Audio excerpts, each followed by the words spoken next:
So there we go. Hey, so welcome to the Metabolic Health Interactive Workshop. I'm Dr. Lillian Craigs-Dino. It's so nice to see you. Now that we went back to the Zoom screen, I can't see everybody in the audience, but I'm going to be, kind of going back and forth between our Zoom attendees and our in-house attendees. Thank you so much for joining this interactive workshop. I think this is going to be such a great workshop because you're going to be participating. I'm not doing all the talking.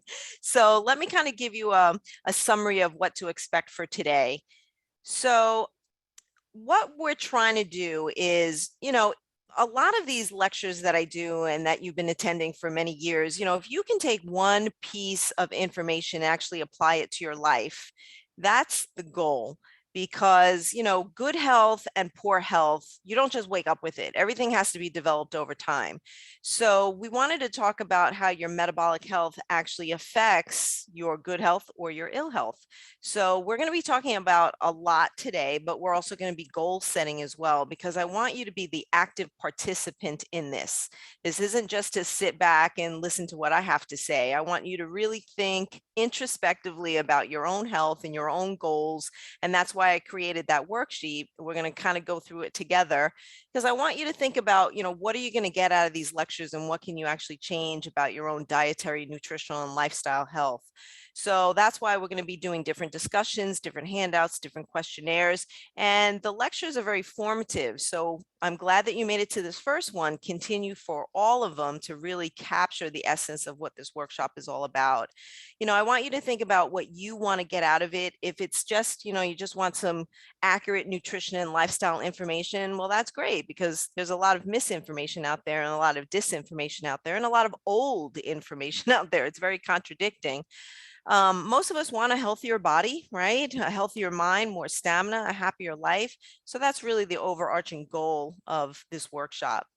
So we're going to have 1, 2, 3, 4, 5 presentations and also handouts, etc. So today we're talking about how poor nutrition is the root of almost all illnesses.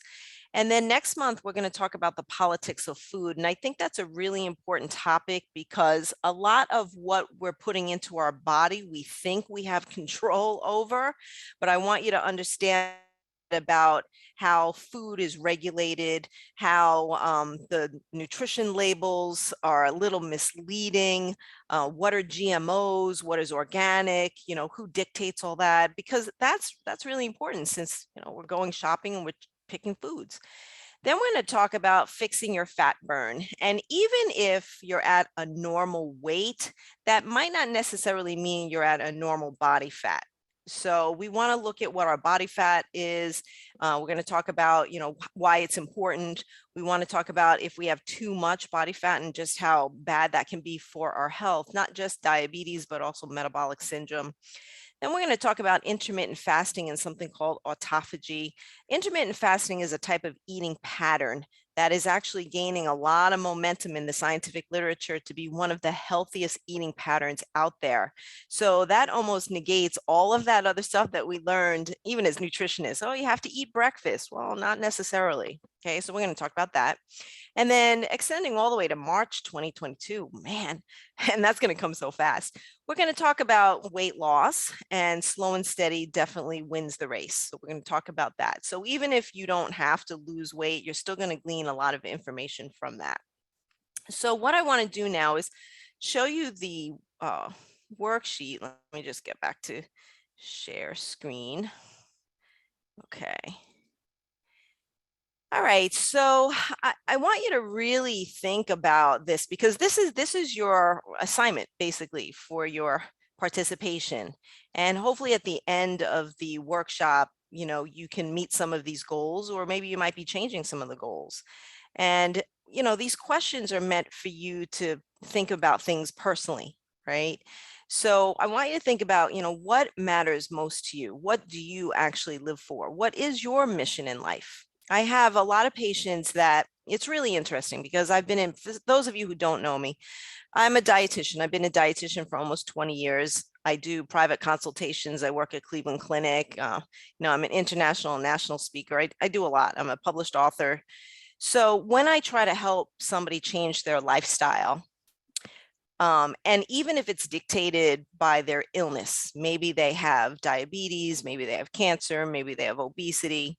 What's really interesting, I find, is that rarely is their health the motivator for change, which you think that it would be, but it's not.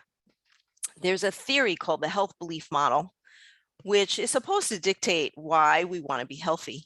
So if you grew up as a kid and you saw your parents really sick, sometimes that would inspire you to say, you know what, I don't want to be like them. I want to make sure I take care of myself and not develop obesity and diabetes, etc.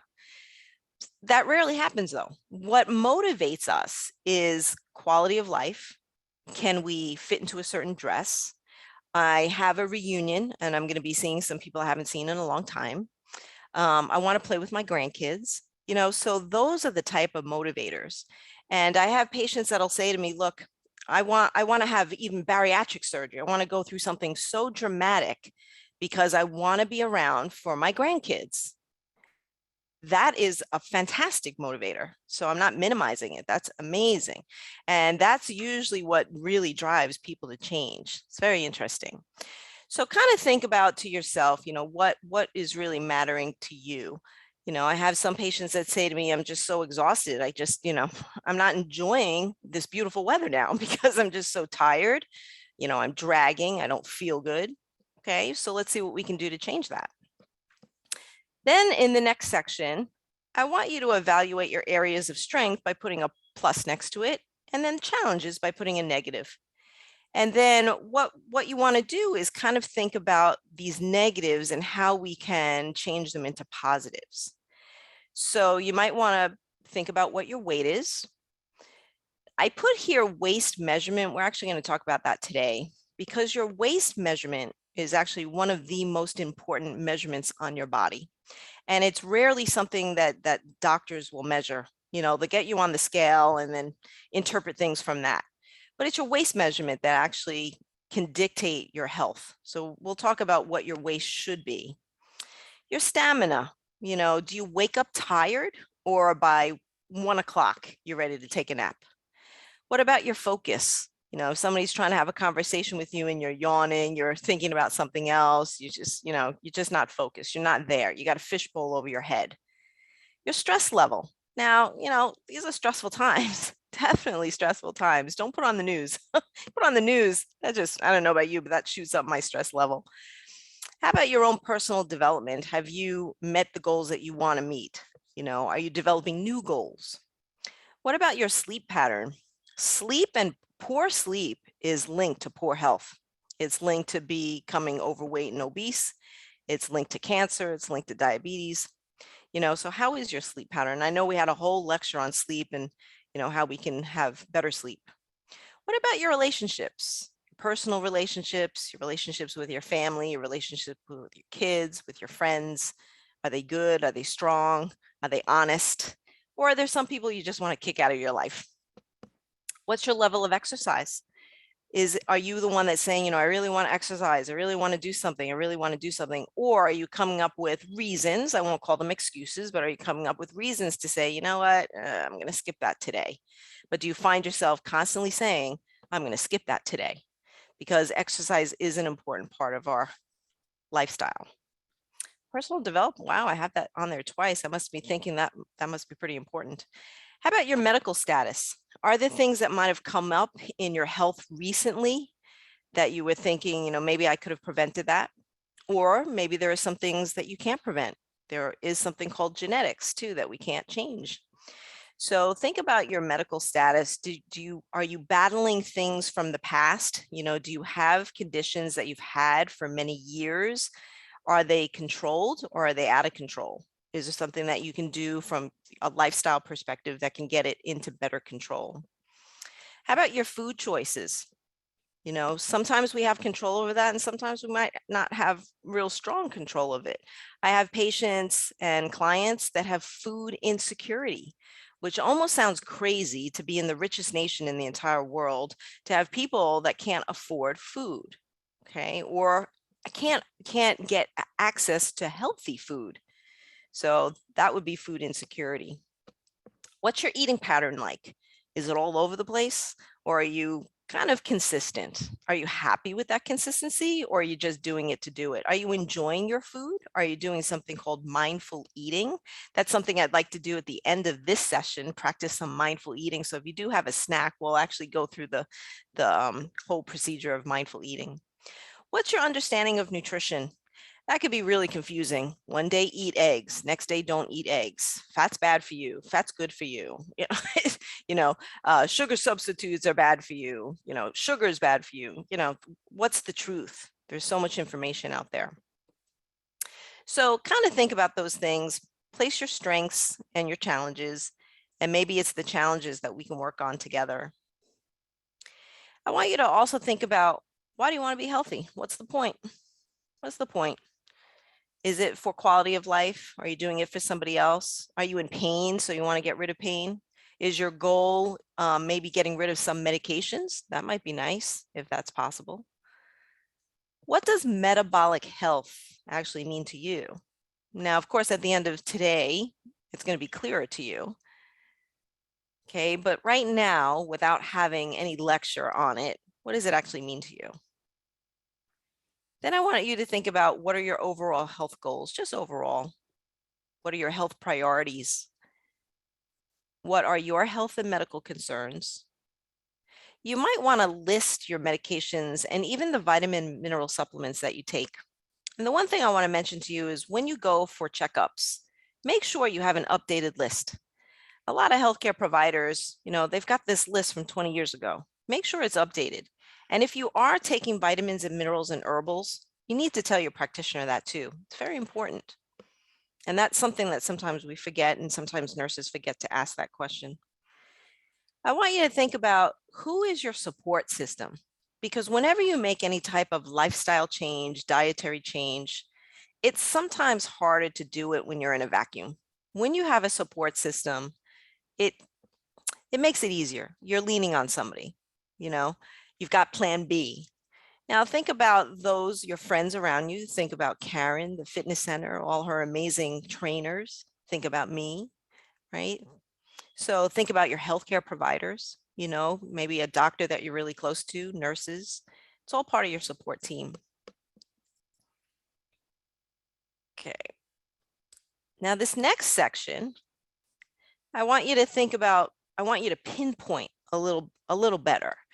What are your long-term and short-term goals? So short-term I define as, what do you want to accomplish between 1 and 6 months from now? And then think about maybe long-term. I have clients that'll say to me, you know what, I want to lose 10 pounds, but I want to lose it like now. Okay, that's unrealistic, right? I'm all about being realistic too. And I'm very honest. You guys know that. So think about, maybe it might be, all right, I have my A1C, which is blood sugar. My A1C was a 7. I want to take steps to see a difference in that A1C, maybe getting it down a point, maybe getting it down more. Okay, so maybe the short term could be getting it down a percentage point. Maybe the long term could be getting it down several percentage points, maybe so much so that your doctor decreases medications. But you can't just put goals. You have to also think, how are you going to achieve those goals? So what action items are you going to do? Because when I talk to clients too, and patients, of course we want things, we want success. We have to put the work into it too. So how will you actually do it? And that could change. Those steps could change. You could start something and say, you know what, that's not working. That just means that that's not the right goal at the time. So you can change it. You can still mix and match. What you write down is not in stone. You can erase it, especially if you wrote in pencil. The other thing I wanted to show you is something called SMART goals. So when you think of goals, make sure they're well-defined and specific. Try not to be haphazard about it. And that's why I kind of give you an example in the next pages. It has to be measurable as well, because measurable is objective. So it won't be just subjective. Subjective is good, but you want to see the numbers you want to see, and whether those numbers mean your lab tests or the weight on the scale or your waist measurement. The other thing I want you to think about is, are your goals attainable? I have a patient, let's see, she's 78 years old. She's 264 pounds. She wants to be 120 pounds again. That's not realistic. Not trying to hurt anybody's feelings. That's just not realistic. I wouldn't want her to be 120 pounds. That would mean she would have to lose so much muscle mass. She would look frail. She would be weak. She'd look like she'd have something called sarcopenia. So that's why I'm there to guide her and facilitate her on what might be more of a realistic change. Then I want you to think about, why is it relevant? Why is it relevant to you? Because it's personal. And then finally, think about the time it's going to take you to get there. And again, slow and steady could win the race. So we're not in any race to get there. So that's why I gave you this example here. And this is just an example. I'm thinking about my patients, in my head. So a patient might say to me, all right, I want to lose weight. Okay, but I want them to be a little bit more specific. A lot of us want to lose weight. All right, but think about, how would you actually do that? So this particular patient said, okay, my goal is to lose weight, but more specifically, I'm going to improve my health by eliminating soda from the diet. Now, this particular person that I'm thinking about drank about 6 cans of soda a day. So that would make sense. She wants to lose weight. She's going to start cutting her calories. How is she doing that? She's kind of honing in on that soda. So that was more specific. That also gave her like a plan. She knew she drank 6. Now she wants to try eliminating it, or at least decreasing it. Okay, I want to lose weight. All right, let's make it measurable. I want to lose 2.2 kilograms by September 30th. And she's going to replace 2 bottles of soda with 16 ounces of water each day. So it's more specific and more measurable. Attainable. I will commit to reducing soda from 4 bottles to 2 bottles per. That was attainable to her. To just say to her, all right, cut it all out, stop all the soda. That wasn't realistic for her. She wasn't ready to do that. So that's why we reduced it. Now think about part of your personality too, because there is personality that goes into this. I have some clients and patients that are very restrictive. Once they make that decision, nope, I want to get rid of soda. They want to get rid of it. They don't want to decrease it. And then I have other patients that say, nope, I can't go cold turkey. I want to decrease it. So I'm not saying that one is better than the other. You have to see what fits for you, for your personality, for your lifestyle. Is it relevant? It's going to be relevant because she's going to be decreasing her calories. And then time-oriented, eventually she really wanted to lose a lot more than 2.2 kilograms. She actually wanted to lose about 23 kilograms. But she was giving herself, at least 6 to 8 months to do it. So that's why in this worksheet, and again, you can take your time, you bring it home, you work on it, you do it in pencil, erase things, put things back, but really take this worksheet seriously and think about it. Don't rush through it. And it can be personal. We can talk about it if you like. Don't have to, won't put anybody on the spot, but this is your own personal health plan. Okay. And what's nice about a worksheet like this is that you can use it for future goals as well, because we should always be trying to strive for the best we can be. Okay, so are there any questions about this worksheet? Does anybody want to participate and tell us maybe some of the answers here, why you want to be healthy or what metabolic health means to you? Anybody want to contribute? Don't be shy. I can't see the audience, but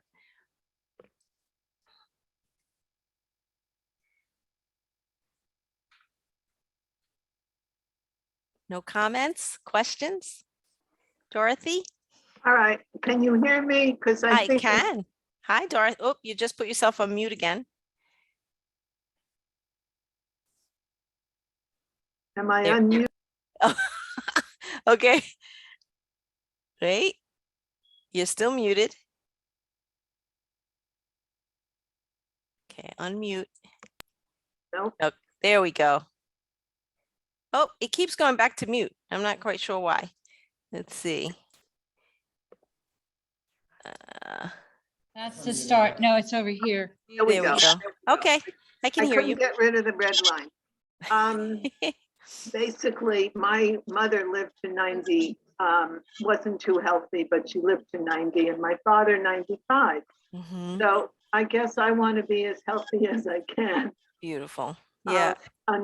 because there may be longevity in my life. There we go. So you have a nice, strong genetic factor for long life in the 90s. That's beautiful. But you don't want to be in your 90s and decrepit, right? Absolutely. You And want quality of life. we Some have things no, we control, some things we can control, and some things we can't control. There's something called modifiable factors and non-modifiable factors. The thing is, our modifiable factors really influence our unmodifiable factors. In other words, what we eat, what we drink, how we exercise, the foods we choose can actually affect our metabolic health, which will affect even on the genetic level. So that's what I want to impart about this whole metabolic health workshop. It's not just about calories, calories in, calories out. No, it's not just about that. It's about, do we pick a Twinkie or do we pick an apple? All right, that's very extreme because you're all going to say, yeah, I'm going to pick the apple. But I'll choose why? chocolate. I'll choose the chocolate. All right, you'll pick the chocolate. But you know what? Chocolate can be healthy. It's a plant. It's a Yeah, plant. as long as it's dark chocolate. Exactly. So you have a choice. Exactly right. So thank you for contributing, Dorothy. Excellent. Anybody else? Oh, I can see the audience now. Thank you. Hear us? I can. Okay, so we have one person here that wants to talk. Tell me. Talk. One family, we have some brothers and sisters who are diabetics. Right. And I am I'm the youngest from a large family. Mhm. And I want to all along say, I'm not going to be a diabetic. I'm not going to drink soda. Right. But trying to look at a lot of foods, eliminating sugar, but it's not just sugar. I think it's flour and all this as I'm reading everything. What Right. do you suggest best? Yeah, that's beautiful. So thank you so much for your question. So it sounds to me that you said that you have some genetics where some family members have diabetes, and right now you don't have that. So that's something you want to prevent. I love that you're looking at the diet because there are certain foods that can contribute to something called insulin resistance, which is the precursor of diabetes. Also, we have to look at our weight. And what's really interesting is there is a question out there that a lot of endocrinologists are asking themselves. They're saying, did diabetes actually cause overweight, or did the overweight actually cause diabetes? Like, which came first, the chicken or the egg? So you'll see in some patients and some clients that when they are overweight, I mean, I have patients that have, I mean, no joke, they're like 400 pounds, but they have no diabetes. They have no hypertension. They have no what we call comorbid conditions. And then I might have a patient that is a little overweight, maybe 25 pounds overweight, and now they have insulin resistance. So there's a lot of genetic factor, but it's also foods. When you compare what my one patient was eating, very healthy, but very, very obese because of the genetic implication of obesity. Whereas that other patient, she wasn't eating so healthy. So she was eating a lot of processed foods, GMOs, flours, things like that. So I think what you're going to get out of this, hopefully at the end of the whole workshop, is to say, well, you know what, you're empowering yourself to try to make the best choice you can with the hopes of warding off that diabetes. And so far, so good. If you haven't had it by now, then you're doing something right, which is good. So we'll see what we can do to kind of improve it even more. All right. Any other questions? Another So one. All right. we know that stress and mental health, I'm Scott. We know that Hi, stress and Scott. mental health plays a big part in achieving any of these goals. And as Yeah. I was thinking about the fact that, as my life has gone on, there have been many times I've set goals for myself, been successful, sometimes not successful. But when I'm successful is also when I have focused on the positives I have achieved in the past, giving me rise to say, well, I have been successful in the past, so therefore I can be successful again now, as compared to looking at the other way, which is now I've tried to lose weight several times and I haven't done it. What the hell good is that going to do me, or am I going to be? Right, right. Thank you so much, Scott, because you really bring out such a great point that, mind over matter. In my psychologist used to call my thinking stinking thinking when I was saying, oh, I was so negative and oh, I didn't achieve this and oh, that's stinking thinking. And that really does affect your health. You're absolutely right. So when you come out with a positive attitude, and it really is hormonal too. When we're happy and when we're positive, we're going to secrete those endorphins that make us healthy. When we're stressed out, when we're negative, when we're unhappy, we're secreting, a lot of the stress hormones that actually cause more oxidative damage, which actually hurts our health. So you're absolutely right. We have to take a very holistic approach to this. It's not just diet and exercise, it's also mental health as well. So, you do what makes you happy too. My happy place is in the garden. That's why I'm in the grass right now, because that's my happy place. And that's where I'm really positive, and that's where I'm really happy. That's where I'm really creative. And I know that I feel so much better. Definitely. So thank you for contributing, Scott. Absolutely right. Also focusing on the positive times you have been positive and you've been successful in the past as well. Mhm. And that to there as well, not just putting yourself in a good space now, but also understanding that you have been successful in the past. And Yeah, with you to show that you can be successful now. absolutely. Why not? We all deserve a little pat on the back every now and then too. You can't expect other people to do it. You got to do it. So if you're saying, you know what, I was successful doing that in the past, but maybe I got off track a little bit, go back to what works for you. That's another thing that sometimes that's my technique with my clients and patients, especially the ones that want to lose weight. I'll ask them, well, what worked for you in the past? And they were able to tell me, oh, well, I did this and I did this and I did this. Okay, well, let's start there. Let's do that again. And a lot of times they're successful again. We just have to figure out a way to create that into longevity. Okay. Yeah, excellent. Very nice. Anything else? Who else wants to contribute? Rana. I find myself at a point in my life, I know that during COVID, when we went back to our other house, I lost a lot of the momentum that I had here and I gained some weight, but I'm at a point where I'm having a lot of medical issues. They have to do more with the fact that the bad back and the bad knee and bad shoulder. Sure. So that's what I'm doing. When I'm here, it's great because I work out at the gym, I play golf, I walk a lot, I go into the pool. That stuff is really great. But I have an enormous amount of arthritis and I know I need to lose weight. I've been told by my doctors, I just look at myself, I've got to lose 20 to 30 pounds. Mm-hmm. I don't know how to really eat the things that are going to help my body Mm-hmm. to, just feeding hunger. Sure. Well, we're going to learn some of that in this workshop as well. Which foods to pick, which foods to stay away from. Some of that's going to come out of next month's lecture of that politics of food. If you had a choice between picking something that's genetically modified and something not genetically modified, I'm going to tell you. If there's a choice between, plant-based, doesn't mean that you have to become a vegetarian, but if there's a choice between putting more plants on your plate and less, meats and those kinds of things, then that could be a way. Maybe it's portion control. Maybe it's just honing in on one thing and saying, okay, I do too much of A, so I'm going to decrease A and then eventually eliminate A. So there are lots of different techniques. And what's really fun about diet and exercise and being a nutritionist is that it's a very personal, one size doesn't fit all. What works for Dorothy might not work for Beverly and might not work for me. So we just have to find that happy place where your body's actually responding.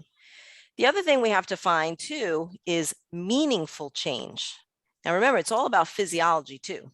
And the thing is, sometimes we might make these changes and we're sacrificing and we're like, oh my gosh, I got rid of that. And I love that. And I got rid of it. And you're making all these sacrifices and then it did nothing. You didn't lose weight. Your blood sugars didn't change, nothing.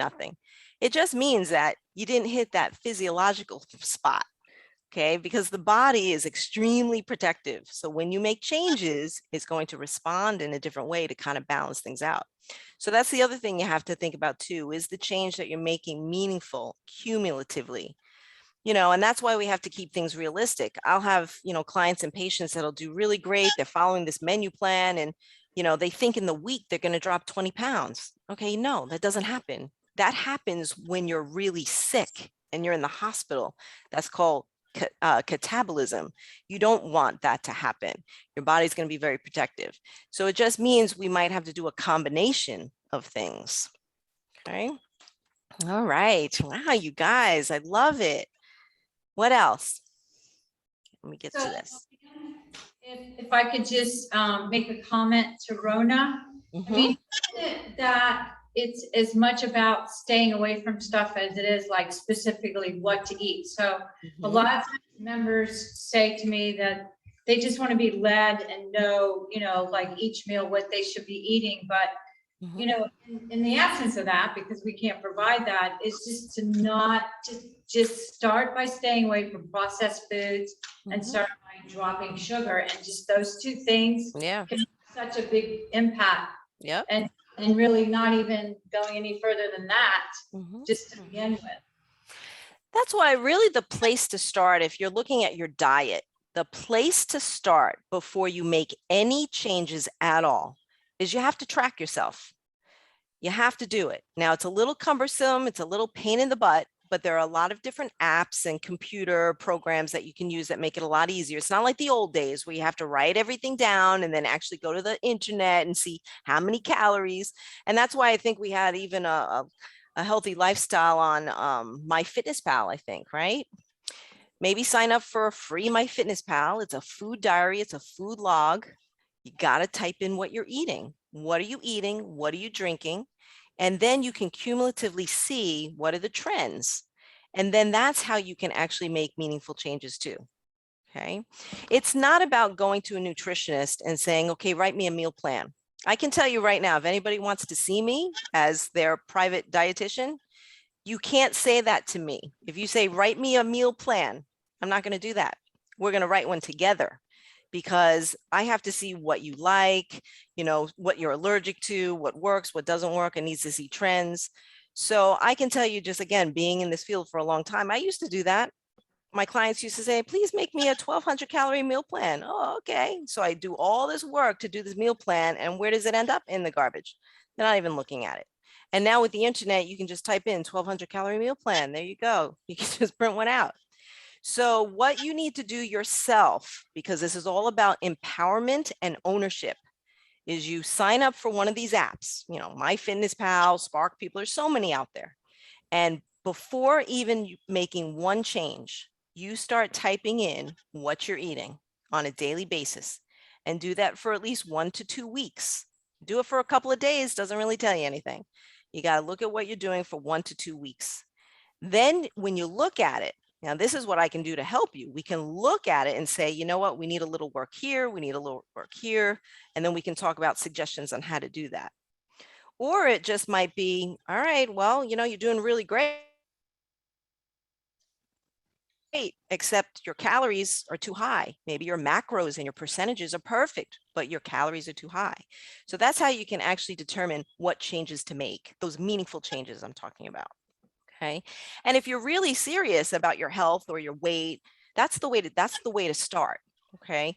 You might say to yourself, yeah, okay, I don't really want to do that. I kind of know what I eat. Okay. You think you do. Okay. I'm a nutritionist. I think I know what I eat too.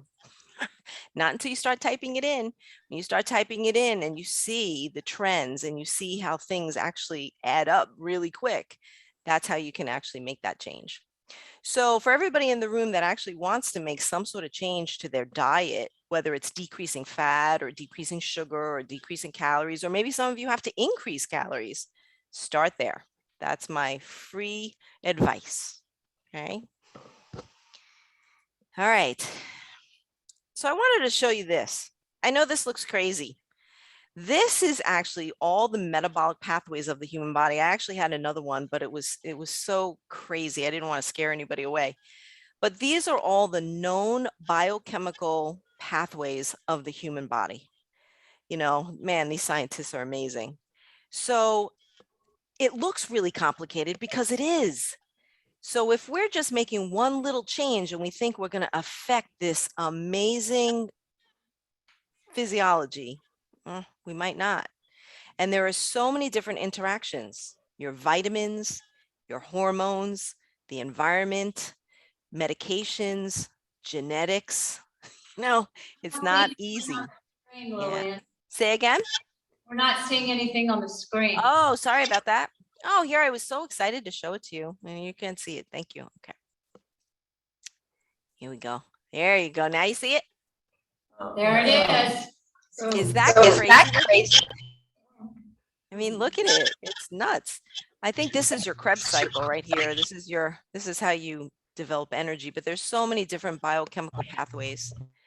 And what's really interesting when you look at something like this, you know, we are organisms, you know, that are made up of biochemistry. You know, remember the chemistry class? So oxygen, carbon, hydrogen, nitrogen, vitamins, minerals, proteins, fats, carbs, all of that is interacting together. So it's no wonder that if something is off kilter, that we're going to be sick, that, you know, it's going to throw these paths. This is just another one. I think this one looks kind of crazy too. And they put sunshine in there because we do actually interact with the environment, right? The sunshine creates vitamin D. It helps photosynthesis of the plants to create, you know, nutrients that we eat. So that's why they suck the sun in there. But isn't this a cool picture? So I know some of you are thinking, all right, what exactly is metabolism? Metabolism is just a definition that means the sum of all those chemical reactions of the human body. Some of us might think, oh yeah, metabolism, calories, right? Calories in, calories out, energy. No, it doesn't just mean that. It actually means everything that's going on in your body. Energy, weight loss, antioxidants, reactive, all of it. Okay, making urine, making hormones, digesting food, all of that is metabolism. Okay, the nutrients that actually drive the metabolism are those macronutrients, right? The carbs, the proteins, and the fats. So just to put perspective on that, for some of us that might be following a keto diet because you're trying to lose weight, you're not balancing these macronutrients. You're overloading on the fats, and we actually need proteins and carbs. And for those of us that are following a really low carbohydrate diet, again, you're not balancing. We need all three macronutrients in certain amounts to keep that crazy metabolism running. Vitamins and minerals don't give us any calories, but certainly play an important role in all of those pathways. And I wanted to stick alcohol in there too, because alcohol actually does provide us calories, 7 calories per gram. And what's interesting, that's almost as much as fat. Now, carbs and protein, if you notice, give you the same amount of calories per gram. So I always chuckle a little bit when people say, well, they want to decrease their calories by getting rid of their carbohydrates. Okay, but then they increase their protein. So they might actually be making up those proteins through the calories through the proteins. So that's what metabolism actually is. It's the sum of all the chemical reactions in the human body. Some things build things up, some things tear things down. A good example of that would be, okay, so you eat your eggs for breakfast, eggs and a piece of toast, and you chew it, and then you swallow it, and then it goes through the digestive process. That's catabolism. You're breaking it down. Well, then your body has to actually build it up to create things from it. It's going to create tissues. It's going to create hormones. It's going to create glucose.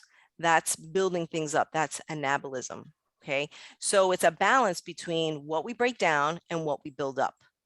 Unfortunately, what happens is sometimes if we eat too many calories, we take in too much energy, then our body will store it. Okay, and we're going to store it not just as muscle mass, because we can't just build muscles overnight. Your body's going to quickly build it into fat because our body is meant to do that. We're just very our life to preserve our life. So everything just focuses into building fat. Even things that we eat and drink, if your body doesn't know what to do with it, it turns it into fat. It figures, all right, well, I don't know what to do with it. Let's just stick it into fat, and then maybe you'll use it one of these days. So that's why when you think about things like preservatives or trans fats or dyes or GMOs, if the body doesn't know what to do with it in terms of the digestive process, it's going to store it, and then it can cause problems. Okay. All right. Any questions about this slide? There's a question here. Tell me. I was wondering, have you figured how many carbs you should have a day? Yeah, that's a good question. That's based on the individual. Now, when you look at guidelines, even all these really smart scientists that will tell us, like the American guidelines, they might say 40 to 60% carbohydrate, but that might not be necessary for you based on your activity, based on your weight, based on your intake. Maybe we need to go to 40% or 42%. So the percentages is what we play with. You get guidelines from all these, different associations, and then you work personally with a patient or a client to say, okay, let's start out with 45%. This is what would dictate the carbs. If you had said to me, hey, Lil, I exercise every day, or I exercise 4 times a week, I might ask you, okay, what kind of exercise do you do? I'm playing tennis, I'm playing golf, and I'm going swimming. That's a very aerobic activity. You need carbohydrates because that's going to provide the substrate and the energy for you to get through your tennis match. Okay. And also, if you don't have enough carbohydrates, you're going to start using your muscle mass, right? You don't want to start using your muscle mass. And then eventually you'll tap into your fat mass. So that's why some of these macronutrients are also driven by your activity. Okay. So that's why I can't just say to you, oh, yeah, 40%. It would depend. Yeah, it would depend. Yeah. Carbs. Excellent. Good Yeah. question. What else? What does 40% or 45% that translate into? Oh, I love it. Okay, I got my calculator because I'm not really good at math. All right, so the first thing you would do, and I know we'll probably get to this further down, but just say we determine that you need 1,200 calories per day for your weight. And if you said to me, okay, I want to maintain my weight and I'm pretty active. Okay, 1,200 calories. You multiply it by 40%. Okay. Okay, 1,200 times 0.4. That would mean 480 calories of the 1,200 calories should be carbohydrates. But we don't think in those terms. And the food label doesn't give you information in that term. So you have to divide it by 4 because remember I said carbs are 4 calories per gram. So that would mean 120 grams of carb is what you would have per day.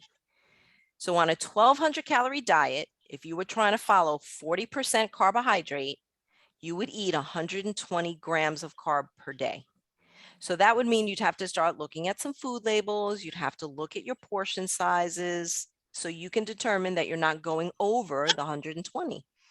That's why I think tracking yourself is really very useful, because if you tracked yourself, just say, for instance, you had pancakes and orange juice and oatmeal, you had a big carb meal for breakfast. You might actually be pretty close to the 120 grams just from your breakfast. So that would mean you'd have to balance lunch and dinner. And that's something that a lot of us don't do. We just say, oh, okay, we guess. That's why it's not working. That's why 3/4 of the American population has a weight problem, because we're just guessing. Okay. Fiber and subtracting that from the carbs. Beautiful. Now I like that. I like what you just said. So fiber, which is a carbohydrate, is indigestible. So it's not contributing to calories.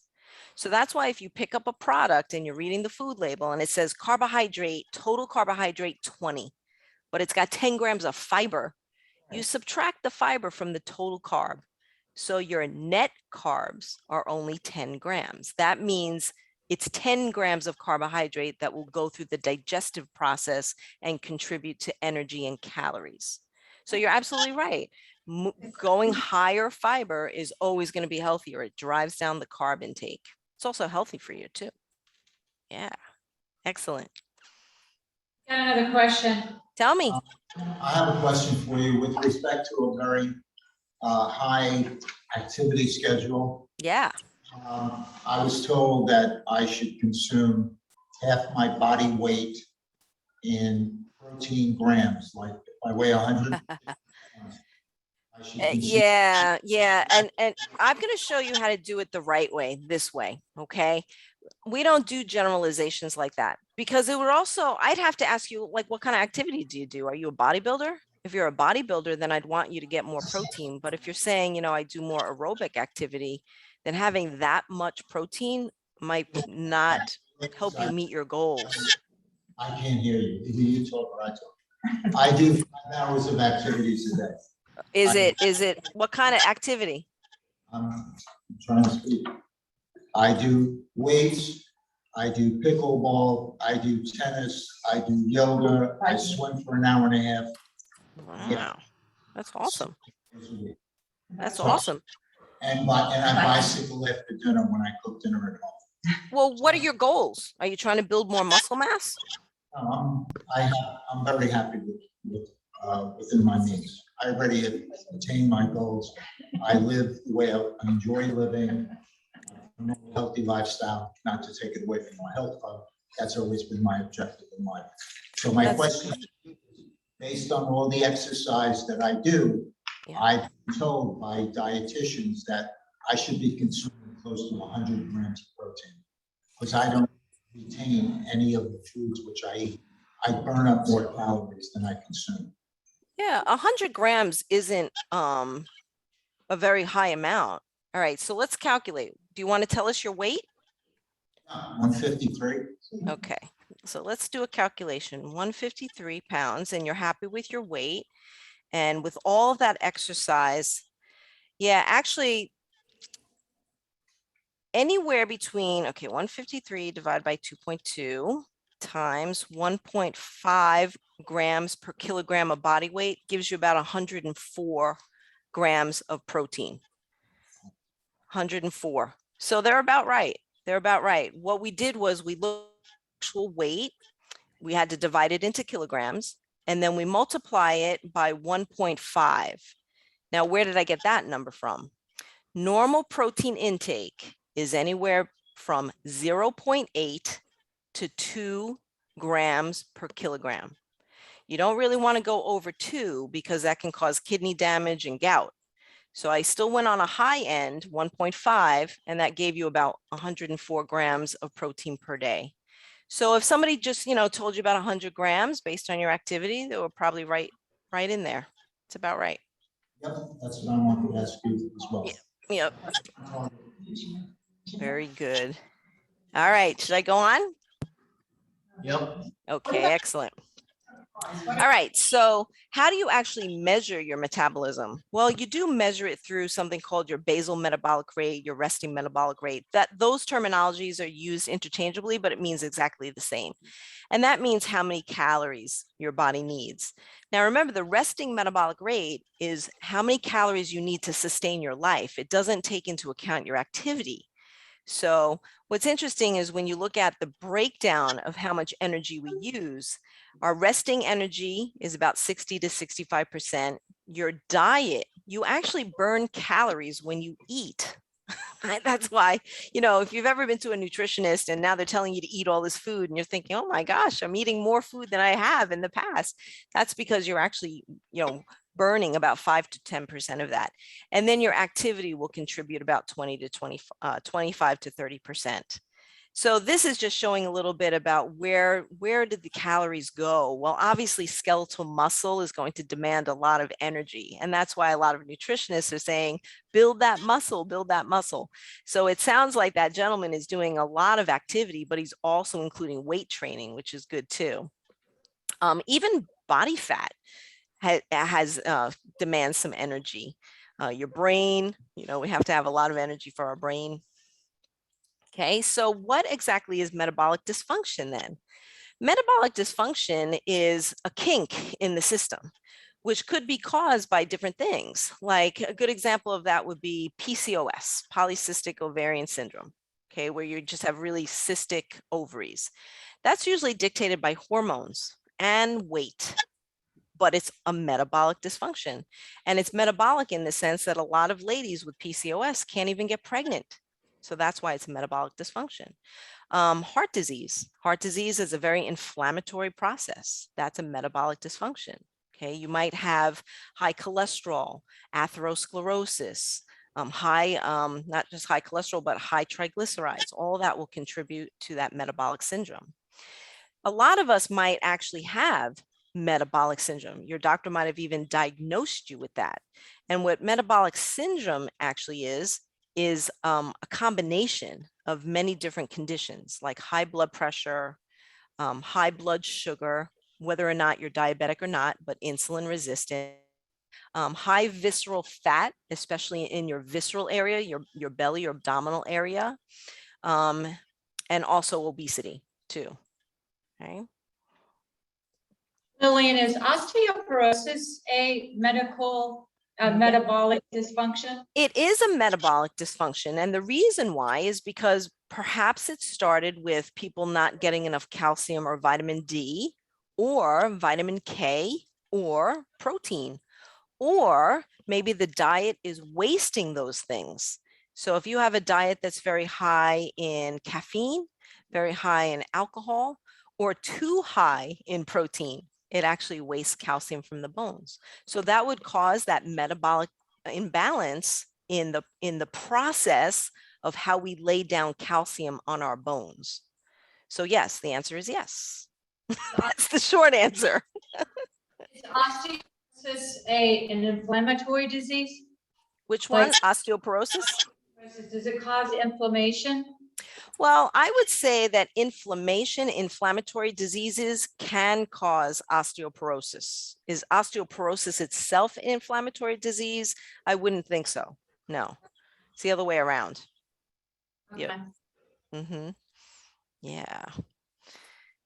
All right, so what are the other causes? Well, certainly genetics, our weight, our waist circumference, we mentioned that, hormonal imbalance, medications, medical conditions, vitamin deficiencies, macronutrient imbalances, food choices and habits, eating pattern, inactivity, and stress. So all these things just generally will give us that metabolic dysfunction. So where are we as a nation, actually? And these are just some statistics from the Journal of the American Medical Association. As you can see, the #1 killer of Americans is heart disease, still, after years, okay? Cancer is right under it. And then things that are related to heart disease like stroke, diabetes. Now, unfortunately, diabetes in and of itself is a terrible condition, but it leads to other conditions. That's what's so devastating about diabetes. So my patients that get really, really sick, it's not because of the diabetes per se, it's because the diabetes caused renal disease, or the diabetes caused heart disease, or the diabetes caused blindness, or the diabetes caused peripheral neuropathy. So diabetes is just, it's a general term that means you are not controlling your blood sugar within a healthy range. The healthy range is anywhere between 60 to 99. Okay. But if you have a metabolic dysfunction where you can't control that blood sugar range, that could be insulin resistance because it's not quite diagnosed as diabetes yet, or it's diabetes. And if you don't control that diabetes, you're going to put yourself at risk of microvascular damage, which will lead to renal failure or heart disease or atherosclerosis. Okay. So that's why it's a pretty devastating condition. Okay. And then, of course, kidney disease for other reasons too. Okay. All right. So these are just 3 metrics that I came up with to kind of guide your goals. Okay. The first thing would be your calories, your waist measurement, and then something called your waist to hip ratio. Okay. So this is just a quick calculation that you might want to do at home in private when you decide, okay, you know what, I'm really happy with my weight. I don't really want to change my weight, but maybe I want to change my body composition. So I remember Lillian was talking about a waist measurement. Or you might say, you know what, I really do need to lose some weight. So I do have to reduce my calories.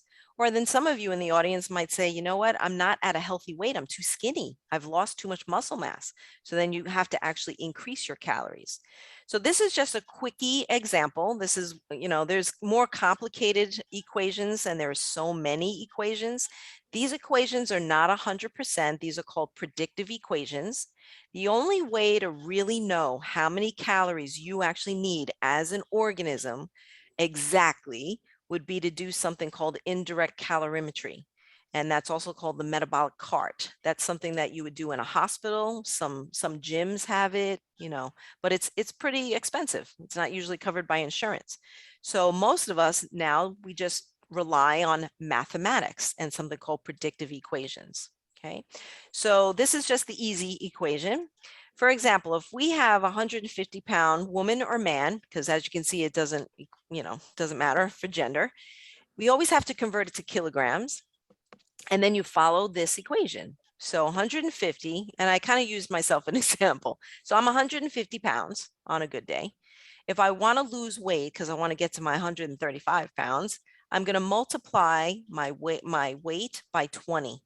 And this is going to tell me that I need to consume 1,364 calories per day. And this is what's going to allow me to lose weight, hopefully, on paper. If I want to maintain my 150 pounds, I multiply by 25. So that would mean that I should eat about 1,700 calories per day. And then if I want to gain weight, I either multiply, maybe a range 30 to 40 calories. So my range would be anywhere between 2,046 to 2,728 calories to gain weight. Okay.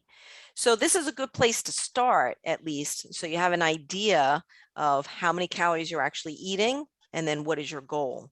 So if you've, tracked yourself and you notice, oh man, I'm actually eating 1,700 calories on average. If you expect to lose weight, you're not going to. Okay. Any questions on this?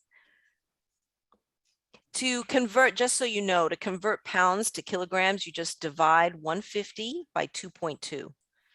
And that will convert it to kilograms. I asked if we could get your PowerPoint presentation. Oh, of course. Sure. I'll give it to Karen. Very small, and everybody's making copious notes, but we, I love it. I love it. Okay, you. now this next thing is just showing you your waist measurement. And what's really amazing about waist measurement now is that the science has shown that based on different ethnicities actually contributes to a higher risk based on your waist measurement. So that's why some of these look a little different. So I should actually be doing Asian, because I'm Asian. And even though I'm mixed, I'm still identifying as Asian. And what's really interesting is that we know through the research that Asians, even if they're not obese, they might just be overweight, they actually have a higher risk of diabetes. Okay, so there are genetic differences and variations between ethnicities, which is pretty cool. So just say we're going to pick American, right? We want to make sure that your waist measurement is under 40 inches. If it's 40 inches or higher, you are at risk of weight-related conditions like diabetes, hypertension, heart disease, sleep apnea, liver disease, etc. And for women, your waist needs to be less than 35 inches. Okay, I just converted the centimeters. Yeah, so women less than 35 inches and men less than 40 inches. So even if you're at a normal body weight, but you have a large waist, that means the bulk of your weight is being held in your visceral area. That's not good. Your visceral area means your abdominal area. That's not good because all your organs are there. Your liver, your pancreas, your intestines, your stomach, your heart. Okay. So that maybe that could dictate your exercise and your food intake. What contributes to abdominal fat? Sugar, alcohol, excessive fat, those three things. And then for the exercise, you would go to Karen to have the trainers help you with those abdominal exercises. Okay, so this, I really like to focus on waist measurement for my patients and my clients. I always measure it, or I want you to measure it. And the way you actually measure your waist is kind of cool. What you have to do is you don't just put the tape measure around your belly button, okay? Because everybody's body shape is different. So what you do is you take that what do you call that thing? The tape measure. Thank you. Oh my gosh, I had a brain fart there. So what you do is you feel for your lowest rib that you can actually palpate.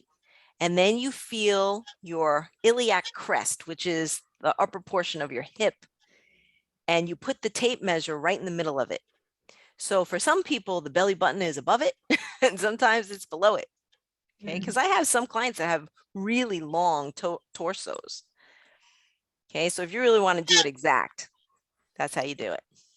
Eliane, we have a question here before you move from that slide. Tell me.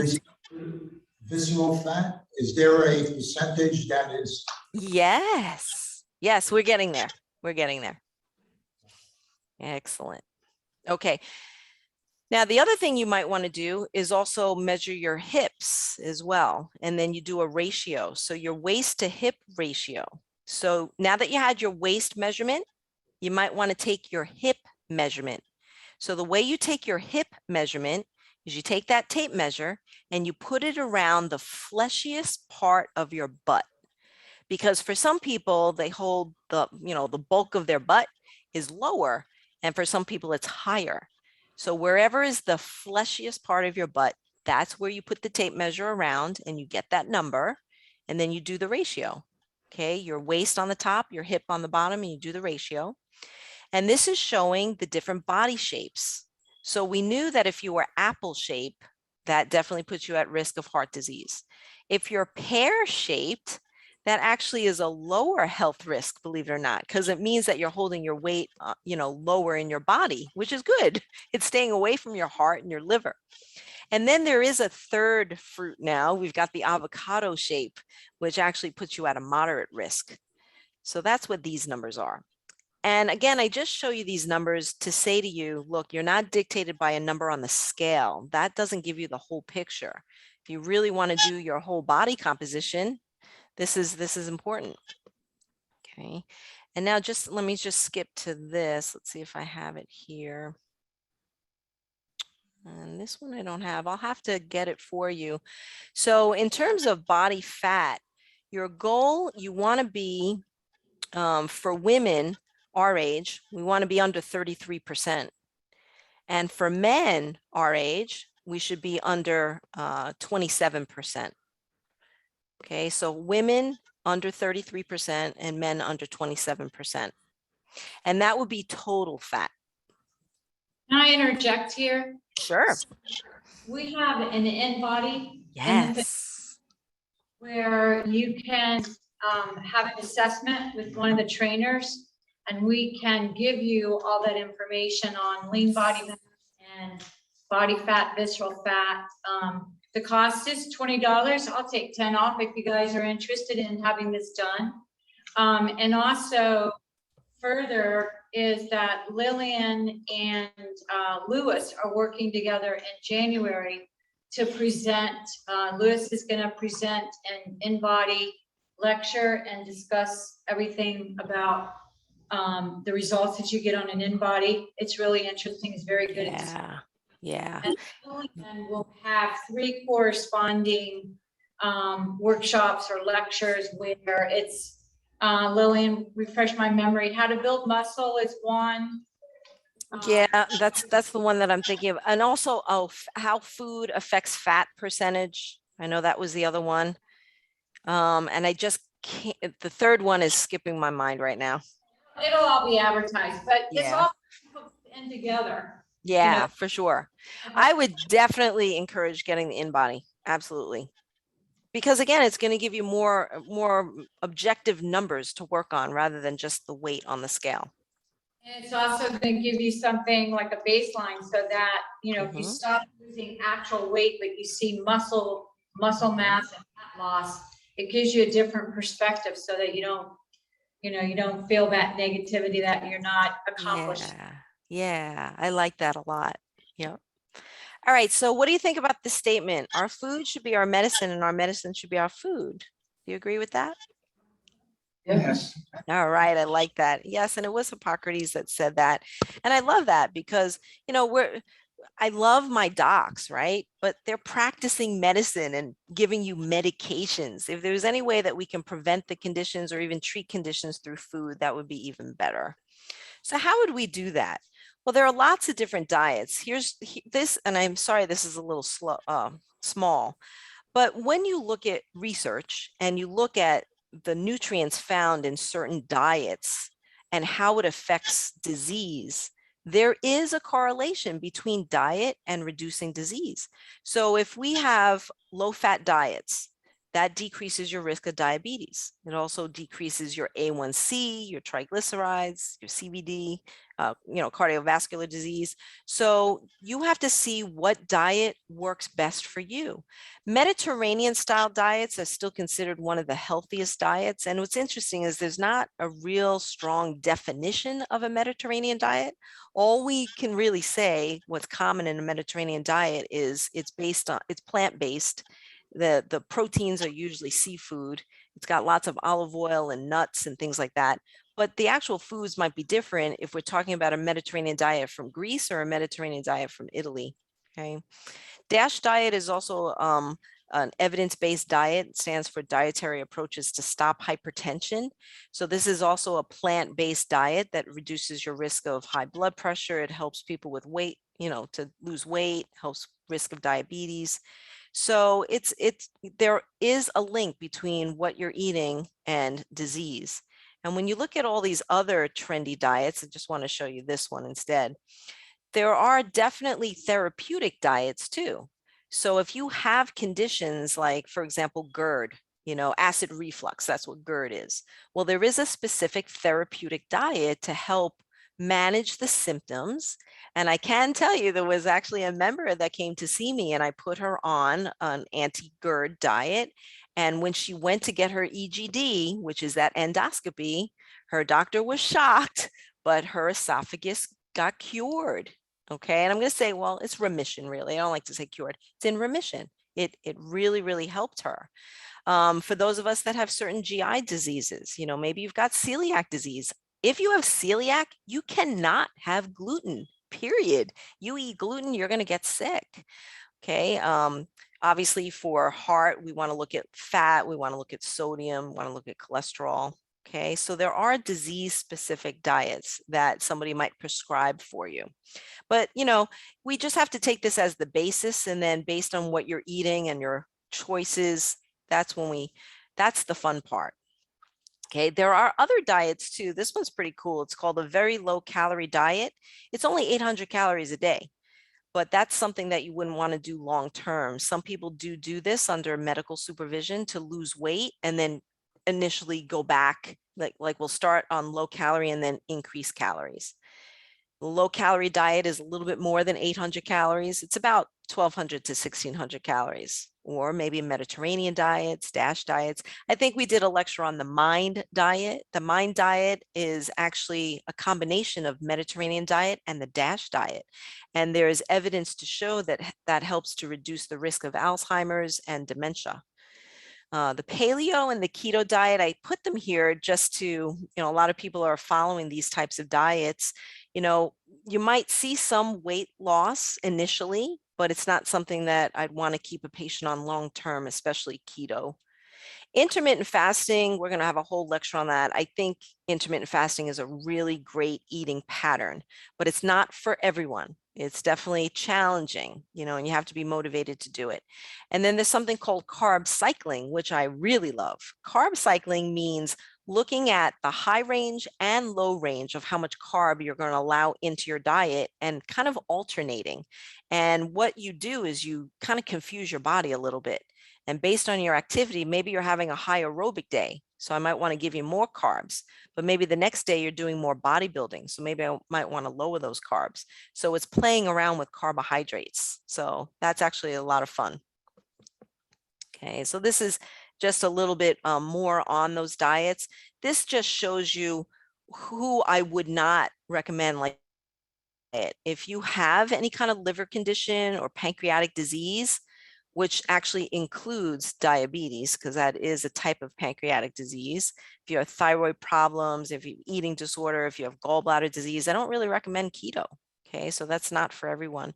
So like this one is short duration. So this is just a chart to show you all the different diets, but who shouldn't really be on them. Okay.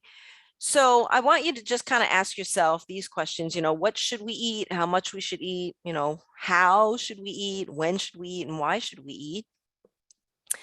What should we eat? Well, we should eat foods that provide everything that we need as human beings. So that's what this chart is showing you. We need carbs, especially in the form of glucose. Now we're going to eat starches, our body converts it to glucose. Okay, we need fat. Now we want good fats. Those are the linoleic acids or the omega-3s, and the linolenic acids, which are the omega-6s and the omega-3s. So these are found in nuts, they're found in fish, okay, they're found in whole grains. Then we need our proteins because we need the indispensable amino acids. These we cannot make. We have to eat them. And as long as we're eating these, we can make these. Okay, so we have 20 amino acids that our body needs to make tissues. We make skin, we make hair, we make, heart, things like that. So if you're on just a vegan diet, you have to make sure you're substituting with something to get all these indispensable amino acids. Because if you're eating animals, you're getting these. If you're not eating animals, you're not getting all of these. Okay. Then we need all the vitamins. We need the fat-soluble vitamins, A, D, E, and K, and we need all the water-soluble vitamins, B1, B2, B3, pantothenic acid, biotin, B6, B12, folate or folic acid, and ascorbic acid. Then you need all the minerals, boron, calcium, et cetera, et cetera. And then, of course, we need water. So you might be looking at this saying, oh, okay, well, this is biochemistry. Yeah, it is. And we should be getting all of these things through our food. Okay, so let's talk about it. If we're eating some salmon, what are we getting from salmon? Well, we're getting the indispensable amino acids. We're getting the linolenic acids. Okay, we're getting some vitamins, definitely, like B6. We're getting B12. We're getting vitamin A. We're getting a little bit of vitamin D. We're getting some minerals, absolutely. We're getting some iodine, we might be getting some iron, getting some potassium, and then, of course, maybe a little bit of water. Okay, so that's just an example of how some of the foods that you might be eating are going to be giving you some of these essential nutrients. Now, this is just a little bit more of a complicated flow chart to show that plants are amazing because plants are getting their energy from the sun. And then they're creating all these vitamins and minerals and pigments. The color of the plant actually confers health to us. They're antioxidants, they're flavonoids, and those are protective from cancer and dementia and atherosclerosis. And a lot of us are familiar with some of these, especially resveratrol. You're probably familiar with that. That's found in grapes. A lot of us also find it in wine. And that actually helps to reduce cholesterol. It's an antioxidant, but there are so many others. So that's why if you can have a plant-based diet, meaning the bulk of your plate is plants, you're going to be getting your vitamins, your minerals, and also your flavonoids and all of these fun things. The only thing you're not really going to get too much of is your protein. Okay, so that's why people that are just eating plants, like the vegans, they really have to really work on their protein. Okay, so this is just kind of what I said. And, look how beautiful this is. This is actually a Monet. Look, it's beautiful. All right, what else should we eat? Well, definitely lean proteins, because if you say to me, look, Lil, I don't want to become a vegetarian. Okay, you don't have to be. That's all right. Just make sure your proteins are lean.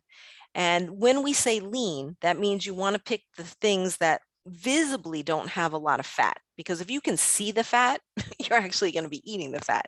So try to do things that are very lean, like lean steak, which would be the expensive cuts. Anything that's sirloin or filet mignon, those are very low in fat, actually. If you like tofu, there you go. Best of both worlds. You're getting protein and you're getting amino acids, and it's a plant. If you're doing cheese, just make sure it's low fat, because if you eat too much cheese, that actually does raise cholesterol levels. Chicken and pork, it doesn't mean you just have to eat the breast, but the chicken breast is actually the leanest part of the chicken. And if you do pork, you've got to do the white pork, like the tenderloin. Fish and seafood, beans, don't forget the beans. Beans are another plant product that does give you protein. It's just not a complete protein. And seeds. And then the good fats, plant oils, nuts and seeds, fatty fish also have the good fats, whole grains, your beans again, seaweed, which I'm always trying to push on you guys. Green leafy vegetables actually have good fats in them, and avocado, which is just perfect for our demographic. All right, so some of you might have said, all right, how much of this stuff should I eat?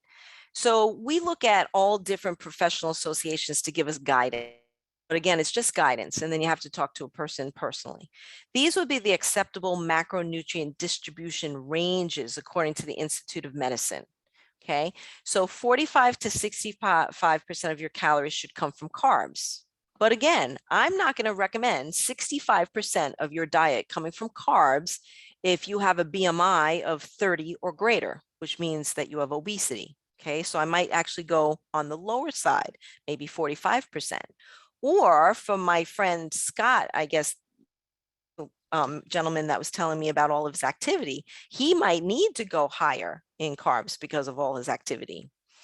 20 to 35% of your calories should come from fats, 10 to 35% from your proteins, 5 to 10% only from sugar, which is not much.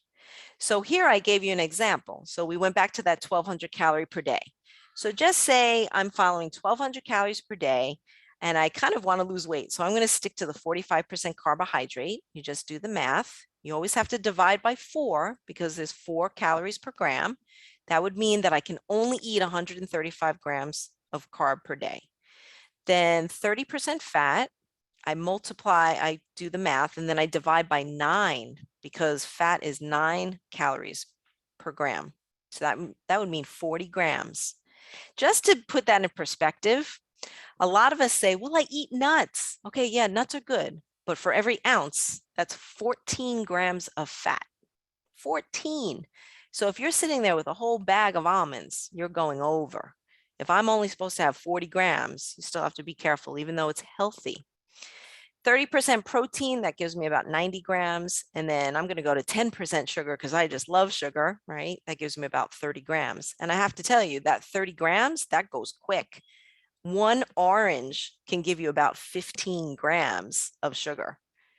So this is really, I know it's scientific, but this is really how some of us need to manage our diet. We're just going all over the place making these changes and we're not really making meaningful changes. You really need to get to objective information to say, okay, I need to calculate my calories. I know what my goals are. Now let's start playing with the macros.